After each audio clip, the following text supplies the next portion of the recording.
মা তোমরা দেখেছো সকাল সকাল বর্ধা ভাই সোশ্যাল মিডিয়াতে কি সব শুরু করেছে? বর্ধা ভাই নাকি বড় বৌদির নামে 10 লাখ টাকা ফিক্স করে রয়েছে। বড় বৌদি তোমাদের মনে হচ্ছে এটা ফিরে আসবে? কোথা থেকে পাবে ও? আর কেই বা ওর এইসব মাথায় ঢোকালো বলো তো? না না, আসলে আমি না তোদের কাছ থেকে তোদের একটা কথা বলিনি।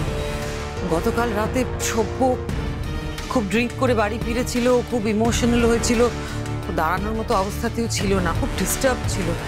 কিন্তু আমার কথা হচ্ছে, আমরা তো সবাই জানি যে ও বৃন্দাকে ডিভোর্সই দিতে চায়।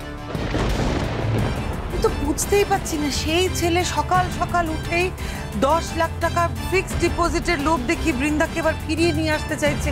এটা কিন্তু মা, আমি তো এটাই বুঝতে পারছি না যে 10 লাখ টাকা বর্দা পাবে কি করে। হ্যাঁ সেটাই তো, এই নাকি বর্দার ব্যবসার অবস্থা খুব খারাপ, এত খারাপ অবস্থা যে দোকানটাই নাকি বিক্রি করে দিতে হবে।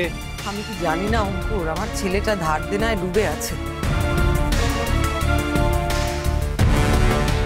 এই 10 লাখ টাকা টোপ দেওয়ার বুদ্ধি ওর মাথায় কে ঢোকালো? রাঙাই তো বললো।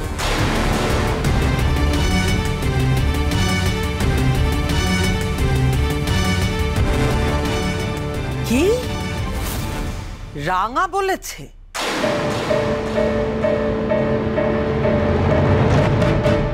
এই অবিনাশ, দরজাটা খোল, ডাকছি তো কখন থেকে।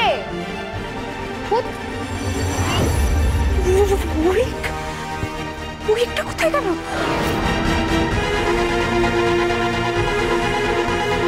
কি হলো? বইটা তো ঘুমোতে যাওয়ার আগে আমি টেবিলের, হ্যাঁ টেবিলেই তো রেখে গেছিলাম। বইটা কোথায় গেল?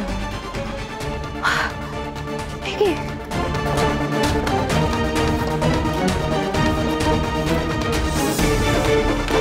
বইটা তো আমি এখানে রেখেছিলাম।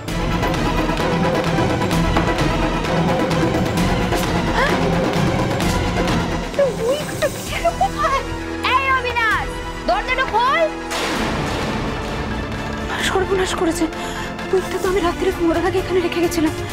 ও মাই গড, এবার আমি কি করবো? বইটা ছাড়া আমি বেরোবো কি করে?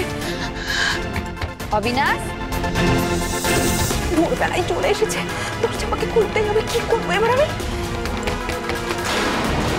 কিরে, এত জোরে জোরে দরজা ধাক্কা দিচ্ছে, শুনতে পাচ্ছিস না?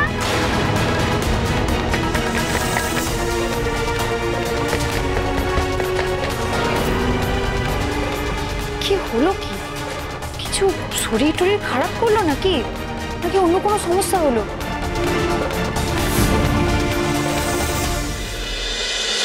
রাঙামতি তীরন্দাজ সোম থেকে রবি প্রতিদিন সন্ধ্যে 7:30টায় স্টার জলসায় ও জিও হটস্টারে।